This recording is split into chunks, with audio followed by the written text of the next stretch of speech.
I thought, well, is there a solution? And Bitcoin is the best solution that I've been able to find. I cannot find anything else that is as good of a solution because it's technically so perfect.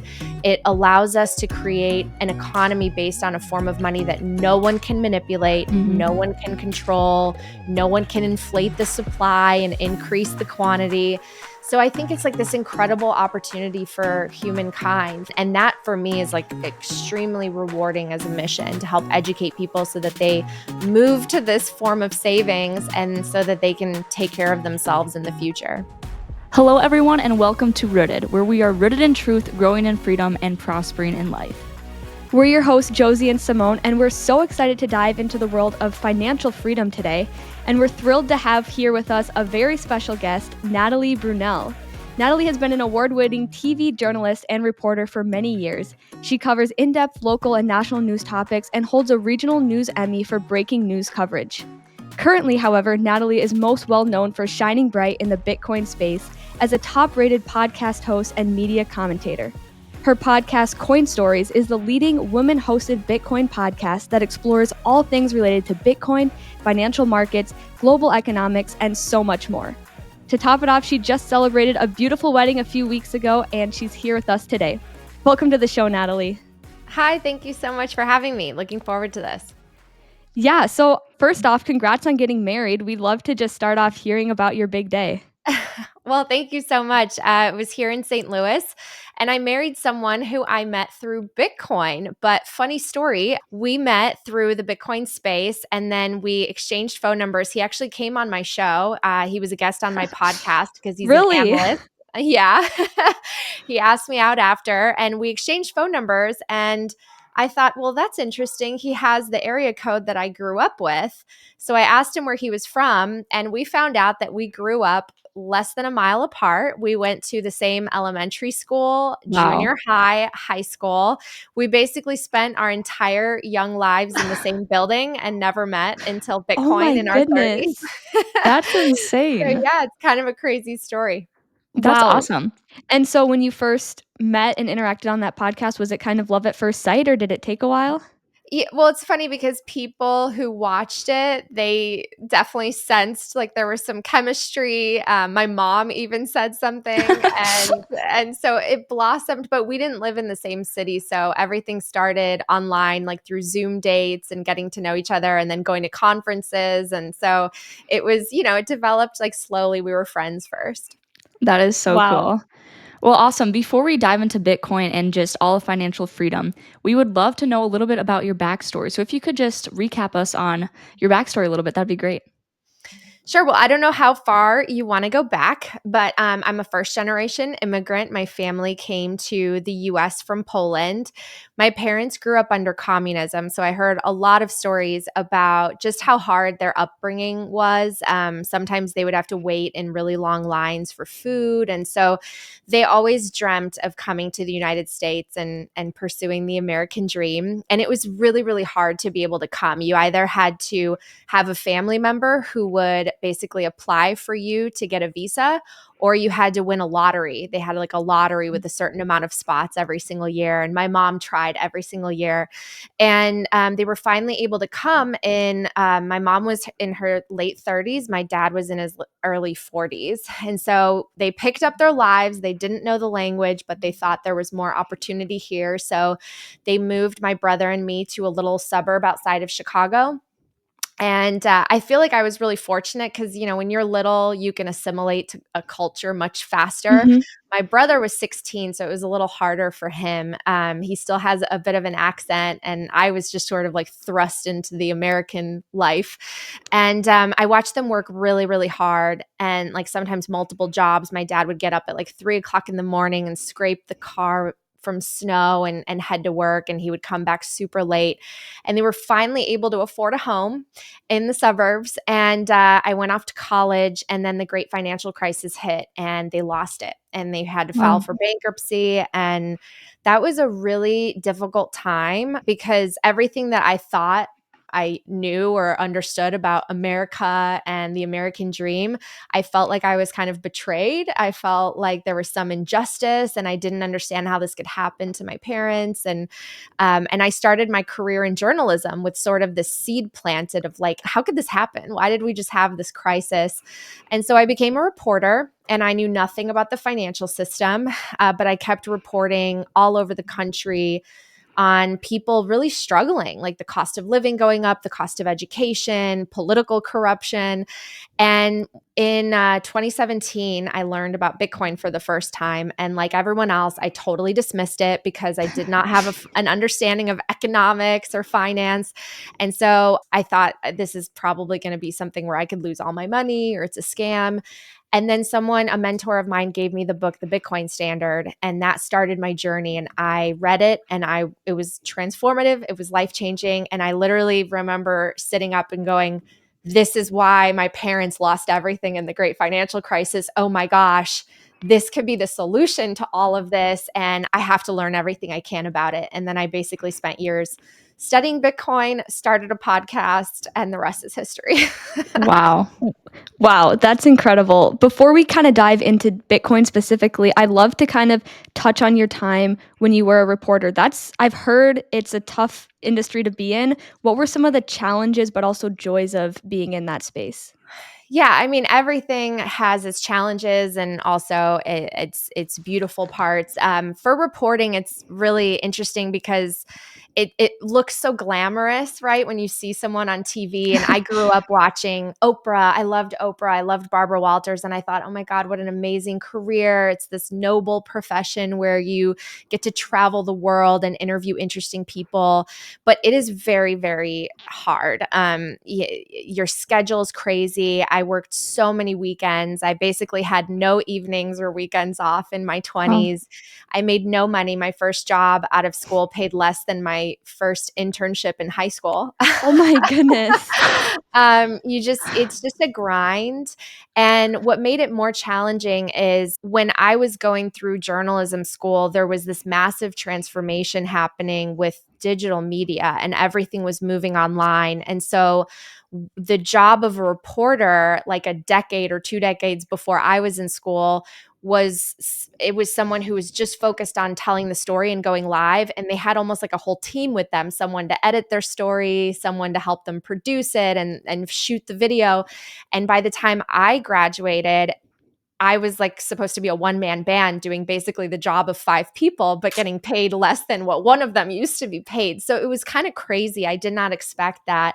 And it's funny. I remember my best friend, she was my maid of honor. She was in journalism school with me, and her father was an anchorman in Louisiana. And he saw the writing on the wall. He saw these like young reporters coming in, and they had to do all this like one-man band stuff. And he told her, maybe don't do this. The industry's changing. So she ended up not pursuing journalism and going to Wow. law school because she had someone to give her that advice.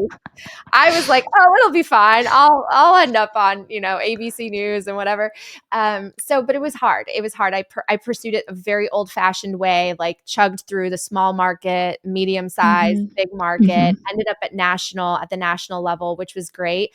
But I have never felt more fulfilled than I have doing Bitcoin. Wow. Because Bitcoin's so much more positive. I was reporting, as you can imagine, on a lot of negative things, negative societal current events, and it can wear on you. But I also learned a lot. It was a great learning lesson for me. Yeah, wow. Thanks so much for sharing that. I know Simone and I have both always been interested in just like the broadcasting, media productions, all that kind of things. And so it's really cool to hear your story and just how that's shaped you. Well, it's nice that now anyone can really do things with their phone. In one of my last jobs, I was actually shooting all my stories on my iPhone, which is just so crazy to think about. Because when I started after school, I was carrying this like massive camera that would barely fit on my Yeah. shoulder, and technology just it rapidly advances. And now I have like a podcast TV studio in my house. So it's Yeah. crazy. I can Yeah, only now it's like you don't imagine. even need to leave your house and you can do anything. Yeah, exactly. Yeah, I love your passion for Bitcoin and how you were saying how like this is something I want to talk about. Like the news is negative, but Bitcoin this is positive. And I kind of want to hear, why is Bitcoin positive? Like, why a lot of people my age are like, why would you care about Bitcoin? Why is this like the big talk? So could you just talk a little bit about that? Yeah. So I think where I should start this is I feel like we all, as a society, we sort of have this complacent attitude when it comes to prices going up. And what I mean by that is we all know that in the 1970s or the 1990s, people could buy a house for X amount. Let's say it's $200,000. And now that same house is like a million, or it could be $2 million. And we know that, a gallon of milk was way cheaper 20, 50 years ago, or whatever it might be at the grocery store. And we just say, that's just the way it is. Prices just go up. It's just baked in the cake. And none of us really question, well, why are the prices going up? Yeah. Because that house, I mean, arguably, right now it's older, might need some work. Why is it 10 times more expensive than when your grandparents bought it? And so Bitcoin caused me to ask these questions and made me question what I had accepted about the financial system. And what I really didn't know was that the problem that everybody faces, no matter if you're a family, an individual, a company, a government, inflation is the most aggressive hidden tax that any of us pay. And Mhm. inflation is really the expansion of the supply of money. We experience inflation in the form of prices going up, but the reason we experience it is because they're basically flooding the system with dollars. And our dollars are not backed by anything. They're not even like physical anymore. Most people don't even use cash. The government literally just prints money by adding digits to electronic ledgers at Mhm. banks. And for me, that was like mind shattering. I just thought, oh my gosh, I mean, why is this system built this way? And for the average person, I mean, imagine the kind of raise you would need to get to keep up with how fast some of these things are increasing in prices. I mean, some of my friends have great paying jobs and they can't afford the same house that their parents could at their same age because wages never keep up with the amount that they're expanding the money supply. And over time, what I learned is that eventually the money tends to pool. It tends to concentrate with the people at the top of the food pyramid, the food chain. So the wealthy, they get access to lower interest rate loans. They can build their companies much faster than the average working person who owns a small business. And so our wealth concentration and wealth inequality grows. And I think that that puts like a pressure on the working class because it's like if Mhm. every year you work just as hard or harder and your money buys you less, over time that adds up and it creates a sense of frustration. I think Yeah. it creates a sense of like negativity that, am I doing something wrong? Why can't I get ahead? Why can't I take care of my family or start that business? I think it has really dire consequences on the spirit of our society, and we need to fix that. Like, what is the fix to that? Because once I realized that that's the problem, that they keep essentially destroying our purchasing power by increasing the supply of money, I thought, well, is there a solution? And Bitcoin is the best solution that I've been able to find. I cannot find anything else that is as good of a solution because it's technically so perfect. It allows us to create an economy based on a form of money that no one can manipulate, Mhm. no one can control, no one can inflate the supply and increase the quantity. So I think it's like this incredible opportunity for humankind for us to be able to interact with one another in a way that's more accessible and fair and allows more people to have a seat at the table. And that for me is like extremely rewarding as a mission to help educate people so that they move to this form of savings and so that they can take care of themselves in the future. Wow. One thing I kind of want to touch on because I love how you emphasize like that inflation is a real thing. People are not trusting traditional fiat currency, but why Bitcoin? Why can we trust that? Because I think that's what holds people up is people sometimes think it's just a fake thing. You can't see it. Why can we trust it? Yeah, and I want to share with people, I had the same struggle at the beginning because when you enter the space, not only did I not have the proper context of understanding money and the history of money? But also you see this industry of like 20,000 cryptocurrencies and you think, well, they have to all be pretty much the same, or, oh, well, this one's cheaper, so I can get a lot more of this one than I can of this one. Mhm. And what I had to learn, I had to humble myself and really study. I had to understand how Bitcoin was decentralized. I had to learn really deeply about Bitcoin mining and the proof of work mechanism behind it. And I had to understand how important the energy component is, because the energy use of Bitcoin actually serves as a point of truth, because no one can cheat energy. A central bank or a politician or a banker, you can go on a screen and manipulate numbers on a spreadsheet. But what you can't manipulate is you can't create energy out of thin air. You can't cheat energy. It's something that is based on the laws of our universe, on physics, on math. And so it is an arbiter of truth, and Bitcoin is tied directly to that. And so it's a digital distributed ledger that all of us have access to, that all of us can verify, that has this source of truth that's rooted in our universe. And so I think that for me, once I got to that level, it was not only eye-opening, but it was kind of inspiring in the sense that someone actually came to this discovery or invention, that we were able to come to this place when we're at such an inflection point of people feeling divided and frustrated and, wanting a solution to this great problem of our broken money. And now we finally actually have it, because all this work, all these decades of research in computer science went into actually building the blocks that led to Bitcoin. And so for me, that's really exciting. And I can't wait to see where the future goes, because I feel like we're planting the seeds and we're not going to necessarily enjoy the shade of the trees, but many generations will. And I think it's going to be a lot more abundant and prosperous of a world that they'll get to enjoy. Yeah, that's amazing. And Josie and I, so we're interested in Bitcoin. Our dad has helped us a lot, educate us on what it is. Personally, I don't know a ton about it, but I am very interested in it. And for those who are new to Bitcoin, if someone is like, okay, I want to know more, I want to buy or use Bitcoin, what does that process look like? Yeah, so luckily right now there are so many free resources out there, and it just depends on what format people prefer. So there are podcasts like mine, there are introductory videos, there are books. I highly recommend The Bitcoin Standard for anyone starting out. That one really helped me. There are all sorts of ways that you can really start to get involved. And I do recommend, like, everyone should learn about it, because when you start to study Bitcoin, you realize how many other aspects of your life, not just Bitcoin, but money, economics touches. It really all comes down to economics, I've realized, Yeah. and we all interact with one another based on value and prices, and whether that's in the form of salaries or how you price your side gigs. I mean, everything comes down to the money you earn, the money you spend, and so I think it's really important for everyone to take the time, because it'll change the way that they look at their financial future. And like I said, I mean, podcasts, videos, there's a format for everyone. There's a great documentary that I was a part of called God Bless Bitcoin. I mean, there's a way for you to learn Bitcoin in every format today. That's awesome. Yeah, thanks for sharing those resources.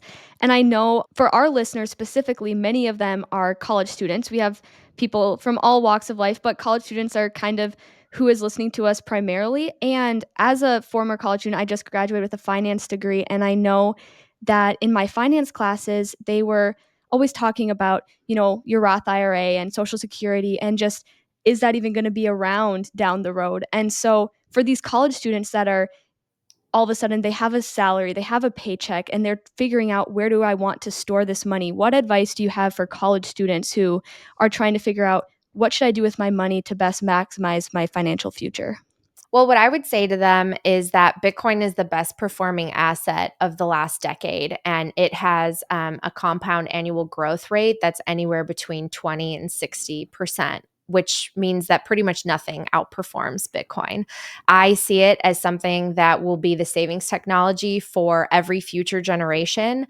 I think that no one should be intimidated by the fact that they're starting out right now. It seems like it's expensive, but the fact is you can start to accumulate just a little bit of Bitcoin any day, and we're so early. That's what I really want to emphasize. We are literally at the launching pad, at the starting gate. This is going to, in my opinion, become one of the major asset classes of the world. And so if you think about, equities, stocks, or real estate, or bonds, or even things as small as art collectibles or gold, all of these are different asset classes that represent a different percentage of global money or global wealth. And Bitcoin only represents less than 1% of that right now. It's worth about 1.8 or 9 trillion dollars, Wow. whereas like equities are worth 100 trillion and real estate's worth several hundred trillion. So for it to just even 10x from here, that would only be like 10 to 12 to 15 trillion dollars. That's less than gold. Like that is very realistic. It's not outlandish, which means 10 times the price of Bitcoin now. That means from 90 to 900,000. Like you are so early. And so I think that that's like the biggest aha moment, because when you think about all the money out there in the world that right now is sitting in houses or different stocks or these government bonds, a lot of it will flow to Bitcoin. And as it flows to Bitcoin and it grows, there is no better opportunity, especially for young people if they start now, to accumulate wealth. And I think that that's so exciting, because I didn't have something like this, or at least I didn't know. I didn't know to be, putting away money trying to buy a property, for example, when I was Yeah. younger. And here's the great thing too, right? Like you can't own a fraction of a beachfront property in Miami or a fraction of a building in New York, but you can own a fraction of Bitcoin. And they can always build more houses. They can always issue more shares of a stock, but there will never be more than 21 million Bitcoin. Yeah. Like literally, it's like the greatest opportunity, especially for young people that we're so lucky to be able to access. Yeah, that's Yeah. very incredible. And there are often concerns about like hacking or losing Bitcoin. Is this true, or what do you have to say about the warnings against it? Yeah, so I want to divide this into sort of different aspects of the Bitcoin technology and industry. So the Bitcoin network, think of it like the internet. The internet is like a global protocol. The internet, all of it, everywhere that it exists in the world, it can't be shut down. It can't really be hacked because there's no central point of failure. There's no headquarters of the internet, right? There's no official place or CEO of the internet. It's a network. Bitcoin is exactly the same. So Okay. there is literally no point that you could attack where all of a sudden Bitcoin is taken down. So Bitcoin is a network. The network has never been hacked, and I believe that it's impenetrable. Like it cannot be hacked. Now, on top of the Bitcoin network are companies, right? They create exchanges, for example, where you can buy and sell Bitcoin or you can custody Bitcoin. Those are centralized companies and entities. Those can be hacked. So you have to be careful. Just like a bank or any server that's online, if it's centralized, if there's a point of failure that someone can attack, yes, it can be hacked. So you want to protect yourself so that you protect your savings. The Mhm. best way, in my opinion, to protect yourself is to, number one, take self custody of your Bitcoin. So you remove it from these third parties and exchanges, and you take that self custody and you distribute it. You decentralize your custody into something called multi sig, which means that you have no single point of failure. So think of it like a lock, like a vault or like a lock that needs 3 keys to access, and you need any of 2 of those 3 keys at one time to be able to open up your vault. So you put 1 key here, 1 key there, 1 key somewhere else. So at no point, if anyone gets a hold of your key, they can't do anything. Bitcoin's very much Okay. the same way. So you can create like a multi-sig. You can decentralize your keys, and Mhm. then you can keep one in a safe. You can keep one at a bank. You can give one to a loved one. None of them can access your Bitcoin, but if you bring 2 of the keys together, you can unlock it. So there are lots of solutions out there. Again, it might sound intimidating, but it's literally as easy as keeping track of a bicycle lock or your safe at home. Like it's not that hard. It's just about keeping numbers and letters in a safe place, and that's about it. But I do recommend self custody because the whole point of Bitcoin is you for the first time in history have a digital bearer asset, which means that you can hold it. Like you can hold it and no one else can access it and no one else can take it from you if you take self custody of it. Yeah, and I think, like, the whole aspect of decentralization is what is making it so popular because people aren't wanting the government to be controlling their money, and I know post-election, it's just kind of skyrocketed. Could you kind of bring our listeners into what is happening? Why is this phenomenon occurring? Yeah, so Bitcoin has been having a great month. The election outcome, I think, has been largely the catalyst for the latest bull run and Bitcoin going from $65,000 all the way to 99,000. And that's because for the first time in history, we're about to get a pro Bitcoin United States president. The previous administration was very hostile toward Bitcoin and this entire industry of digital assets. And what makes me sad about that is that Bitcoin is not a political thing. It's neutral. It doesn't care whether you are on the left or right side of the aisle. It's literally about saving money and empowering people and financial freedom.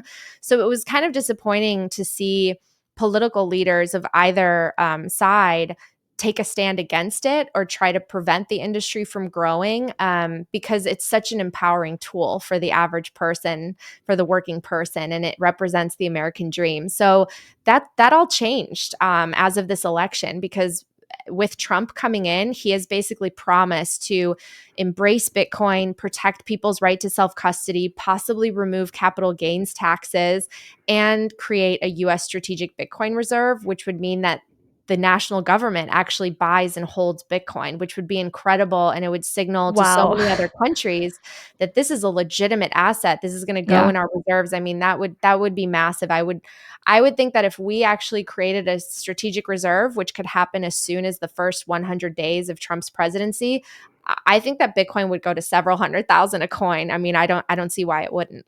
Yeah, that's incredible. It's really crazy to see just overnight after the election, it was like, wow, what is going on? This is crazy.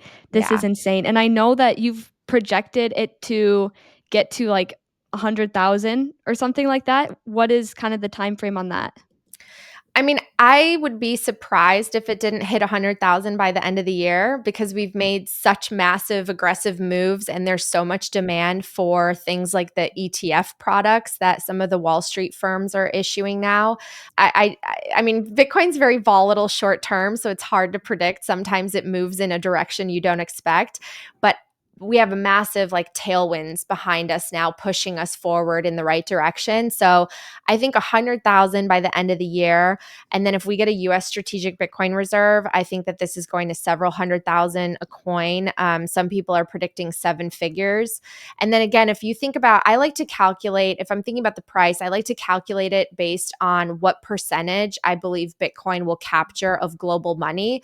And so I really like to look at the data of these massive pools of capital and money within stocks and real estate and these different asset classes.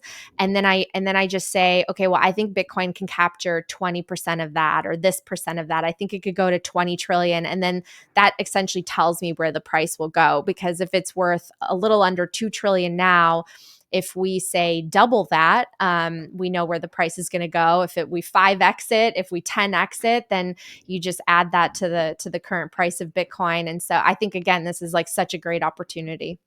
Yeah, I love how you kind of just touch on the fact that it is another type of asset class because I know that's specifically for me what got me interested in actually putting my money in Bitcoin because I saw it as a means of diversification. Ultimately, when you're reducing risk, you want to diversify because why would I hold all of my money in one type of currency? I mean, people have for years they've been putting it in stocks or bonds or real estate and now Bitcoin. And so I think that's what specifically drew me to it is, hey, it is diversification. If one of these things goes down, at least I have multiple spheres of investing my money. So specifically for you, what's kind of the percentage that you recommend people kind of spread their wealth around? So I don't like to make any recommendations just because I think everyone's personal saving goals are so different and their risk tolerance is different. Like someone who wants to retire in the next couple of years, they might have a lower risk tolerance for something as volatile as Bitcoin than someone who's very young, just coming out of school. What I will share is just my own personal journey. When I was learning about this, I saw it as very risky and I saw it as too volatile to put a significant amount of my money in. So I allocated about 1 1 to 3%. And then it really performed well. And so I moved up to 5 to 10% as I studied it. And then when I went really far down the rabbit hole, and I'm talking, I've been in this space now for several years and focus my whole show on it. I talk to people all the time. So now I'm at a very aggressive far end where I actually stopped diversifying and I am all in on Bitcoin. So Wow. unless I have something where I'm spending fiat on expenses, I'm spending dollars and need it for the immediate term or to pay taxes, everything else I put into Bitcoin because that's how confident I am that the future will be built on Bitcoin. That's amazing. I'd love to touch just kind of on the taxes aspect. What does what's the impact of taxes in relation to Bitcoin? Yes. So Bitcoin is designated as property in our country. So it's subject to capital gains tax. And there are short term capital gains and long term capital gains. So if you hold the asset longer, just like with a home or with stock, you pay fewer capital gains taxes. So the recommendation is, definitely hold Bitcoin for at least a year. I recommend people hold it for at least 4 to 5. Some of us, like me, there are very few instances where I could see myself selling Bitcoin. The only thing I might sell for is to eventually buy a home if it's my dream home, not like just a home to live in, but like if I really find like the dream home that I never want to move and I want my grandchildren to visit me in, then I might sell a little bit of Bitcoin for that. But no, I mean I don't want to sell because I don't think that anything will outperform it. And I've met so many people in my work who sold to buy something that ultimately now when they look back, it's worth so much more. Like I know someone who sold thousands of Bitcoin to buy a car, and now that car is worth like millions and millions of dollars because of what they would have, they spent essentially millions of dollars on a car that's depreciating in value and they can barely sell for anything. So I don't want to make that same mistake. So what I buy, I buy to hold and keep. That's perfect. Well, yeah, thanks so much for kind of sharing that. I'd love to, now that we've kind of touched on Bitcoin specifically, I'd love to kind of transition to talking a little bit about, you are one of the most well-known women in this space. Could you kind of share that journey and just what it's like being a woman kind of leading the Forge? Sure. That's been such an interesting experience because when I entered into Bitcoin, that was one of my initial thoughts like, where are the women? I went to the Bitcoin conference in 2021. That's when I launched my podcast. And I brought my best friend, who I mentioned earlier, my maid of honor. And I wanted some company because I really didn't know anyone in the space. And we walked into this massive convention center and it was like, tens of thousands of men, and I could not find a woman in sight. And it was so crazy because if you needed to go to the bathroom, the men's line was like out the door and like this huge wraparound line. And for the women, there was no line, which never happens. Like Yeah. if Wow. you're a woman, you know that never happens. Yeah. Right. It's always us waiting in line. And so I just thought, this is so weird. Like, why? There's nothing about Bitcoin to me that's masculine. It's like Right. this empowering, tool to help you save for the future. There's nothing masculine inherently about that. And so I thought, I wonder why the women are not really embracing this. And so the data basically reinforces it. It says that Bitcoin is held about 85% by men. And I think that that's because Bitcoin, it's such a new technology and it sits at this intersection of engineering, computer science, technology, and finance. And all four of those industries are dominated by men. And so I think that they just have a front row seat and they got in early. And now it's about bringing more of the women in. So I started an initiative called Women of Bitcoin, where it's essentially just, and anyone could do it, like you just host events, bring the women in, have it be a place where it's welcoming to build community and to let the women get to know each other and support each other and network. And I love it. Like the women I've met are just absolutely incredible in the space. They're helping grow it through all different aspects of the industry. I love hanging out with women and girlfriends. So I just think that there need to be more women. Bitcoin needs a woman's touch, and it's growing, but we've still got a long way to go, which is also a huge opportunity again for women. That is so cool. And something I just love everything that you've been talking about Bitcoin and just I already have learned so much and I know that a bunch of the people our age are learning so much about it too. So thank you so much for just sharing your insights into Bitcoin. And I just want to kind of transition into something fun that you do on your podcast is you have a lightning round. And so we just wanted to do that for you and have several questions and just make this a lightning round. Okay, sounds good. Favorite childhood memory? Favorite childhood memory is our family trips to Florida. We would drive down in our car to Clearwater Beach, and we stayed at this really not great motel. But it's so nostalgic for me. Whenever I've been back to Clearwater and I drive by, it was called the Stay and Play Motel, but it didn't have the Y, so it was called the Sta and Pla Motel. It was like a dinky motel, but it's just I don't know. My whole family was together and happy, and it's just a very fond memory. Awesome. Toughest challenge faced in life? The great financial crisis, just seeing my parents lose Mhm. everything, and how that changed me, and that really I think informed a lot of what I do. Favorite holiday tradition? Favorite holiday tradition is we love Christmas. My family's Roman Catholic Polish, so really big feast, a lot of Polish food. I add a flair of Italian because I lived in Italy, Ooh. so I like to cook some Italian food, and just all of us gathered together, eating and being together.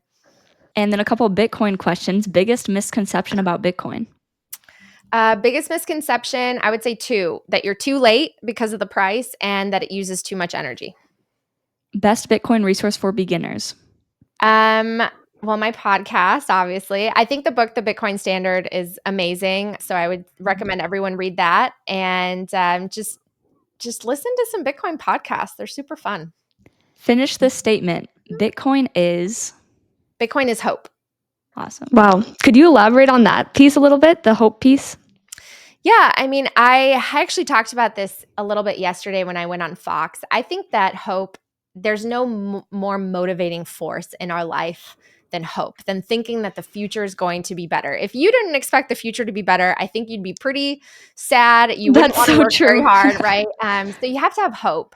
And I think that Bitcoin, by allowing us to finally be able to save our money, I think it gives us hope that we can create a better future, that we can take care of our families, that we can have kids, that we can give back, that we can start our company, that we can dream big. Like, I just think it brings out the best in us. And I think that a world of hope is a beautiful world that ushers in a lot of positive value.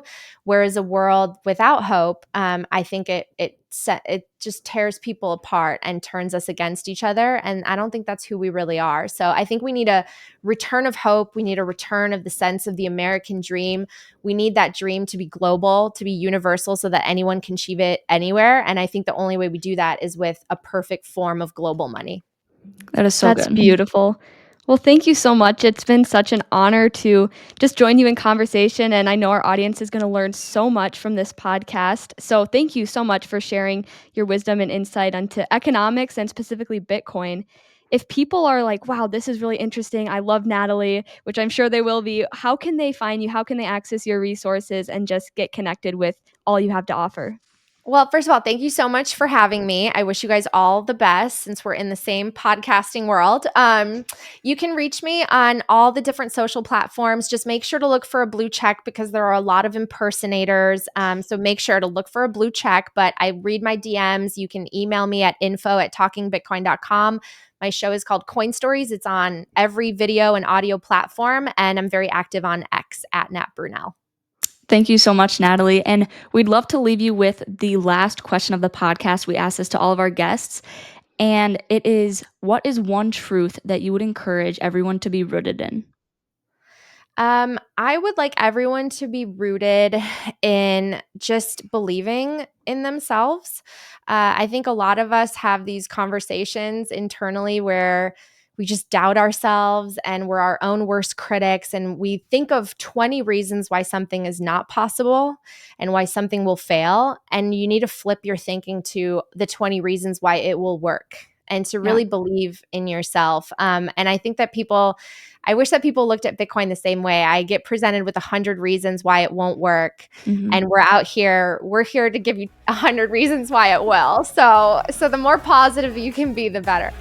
That is so great. Thank you so much, Natalie. We really appreciate it. Thanks. Yeah, thanks, Natalie.